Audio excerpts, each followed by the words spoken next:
Come on my son come on. Yes coming. నల్లటి రాతి శిల్పంలో ఉన్న నువ్వు పాలరాతి శిల్పం లాంటి ఆ అమ్మాయికి లైన్ వేసావంటే నాకు చాలా గర్వంగా ఉందిరా. ఏంటి నేనా? నా దగ్గర నాటకాలు ఆడకు. నువ్వు స్వేచ్ఛను ప్రేమిస్తున్నావని తెలుసు, ఆ అమ్మాయిని ఫాలో చేస్తున్నావు అని తెలుసు.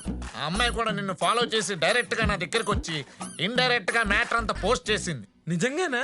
నిజం రా. నిన్ను కేర్ గా చూసుకోమని కూడా చెప్పింది. ఇదిగో ఈ మొక్క నీకెమ్మంది. ముద్దొచ్చేస్తుంది.